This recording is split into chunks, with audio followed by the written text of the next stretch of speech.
Here with Andrea is Republican Congressman Issa of California, chairman of the House Oversight and Government Reform Committee. In a few minutes, I'll also be speaking with Democratic Congressman Joaquin Castro of Texas. He's in San Antonio this morning. Congressman Issa, let me start with you. Back in May on this program, after the Independent Review Board came out with its conclusions about what had happened, you and I had the following exchange. I'd like to play it and then ask you about it now. The fact is, we want the facts. We're entitled to the facts. The American people were effectively lied to for a period of about a month. That's important to get right. Sure, and just want to be clear what you believe the lie was. This was a terrorist attack from the get-go. It was never about a video. Have you changed your mind based on the New York Times investigation? Were you wrong about that? Well, the New York Times, quite frankly, David Kirkpatrick did some very good work, but interviewing people in Benghazi after the fact, after the world has been told about this video, is really not real time. So we have seen no evidence that the video was widely seen in Benghazi, a very isolated area, or that it was a leading cause. What we do know is September 11th is not an accident.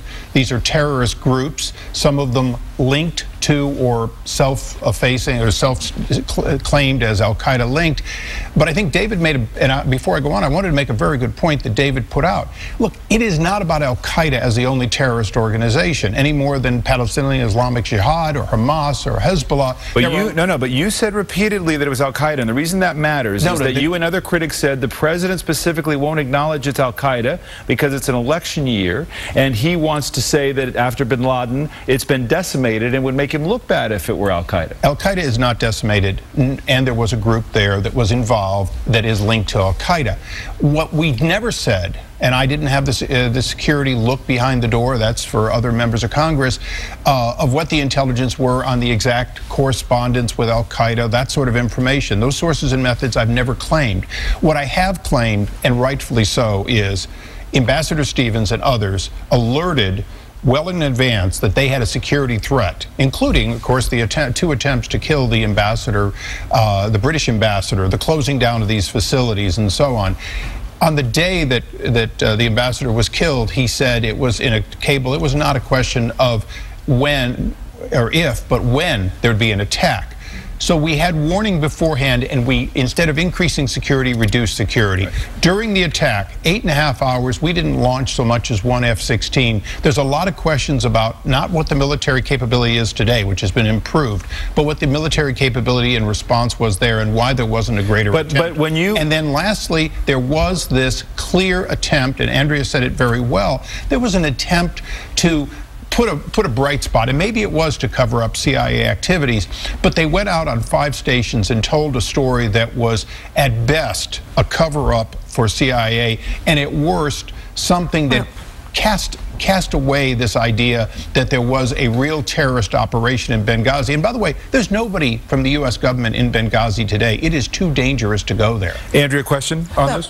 One point is that they were denying a CIA outpost in the initial days because it was still too dangerous and because we don't talk about intelligence. We still call it the annex officially. We still call it the annex. But to the point of why use the term Al-Qaeda, because you and other members of Congress are sophisticated in this and know that when you say Al-Qaeda, people think central Al-Qaeda. They don't think militias that may be inspired by bin Laden and his other followers. So it is a hot button for political reasons from the administration's critics. But Andrea, it was accurate.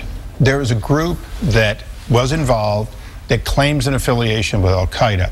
Now, Al-Qaeda is not a central command and control. It was, in fact, a loose group that could take general statements and act on them. The important thing in our investigation, in the Oversight Committee investigation, where people have said under oath repeatedly they were not given the security they asked for in advance.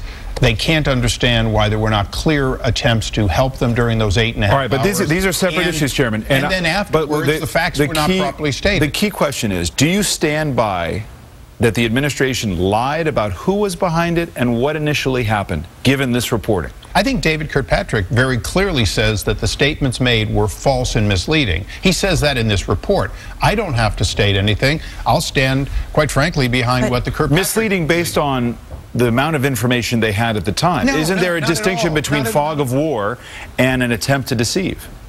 Gregory Hicks hearing the last words of Ambassador Stevens to the outside world, it was told, we're under attack.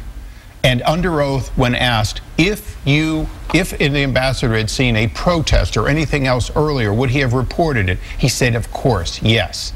The fact is, people from this administration, career professionals, have said under oath there was no evidence of any kind of reaction to a video, and in fact, this was a planned attack that came quickly. That's the evidence we have by people who work for the U.S. government and were under oath. And again, the reporting today indicating that there was no evidence to be found of direct Al-Qaeda, core Al-Qaeda linked to all of this. This was clearly an attack, as people on the ground felt it was. Kirkpatrick doesn't have the classified information that Mike Rogers and others have, and neither do I. I have never asserted that there was... Classified information can also be based on incomplete information. It's real time. If intelligence were always right, we wouldn't have a lot of the oversight in this country we have. Initial reports are often wrong, are they not? What we know, David, is that the initial reports did not name this video as the prime cause. There was a small piece of information in a cable. They seized on it along with a lot of other information and chose to use that as a talking point. And Andrea, I think you hit it right on the head. If this was always about trying to deflect the fact that there was a large other facility, fine, but the administration should honestly say that. We've already had Director Clapper say, effectively, he lied as little as possible before the Congress. Mr. Chairman, didn't the administration's own review board, the independent review board, Admiral Mullen and Ambassador Pickering, come to the conclusion that the security failures you cited from Gregory Hicks and other witnesses were accurate? And it was a slamming report in terms of the security. It was a slamming report. My concern with that report is it doesn't go high enough. It doesn't go to Undersecretary Kennedy and others who had direct responsibility. But having said that, yes, they made it clear that they should have had security they didn't have. Admiral Mullen, in front of my committee, when asked if they had had a fast team like Yemen had or like Libya has today, would there have been an attack? And in his opinion, with those kinds of forces behind the walls, there wouldn't have been an attack. I want to turn to Congressman Castro just one minute. Before I let you go, I quickly want to touch on Obamacare, which is a big area of concern for you, especially at the Oversight Committee. Your colleague in the Senate, Senator Ron Johnson, told the New York Times this on Friday, and I want to put it on the screen. It's no longer just a piece of paper that you can repeal and it goes away. There's something there. We have to recognize that reality. We have to deal with the people that are currently covered under Obamacare. Some 400,000 in your state of California have signed up, have enrolled in Obamacare. Will Obamacare survive, whether you like it or not? Obamacare is a reality.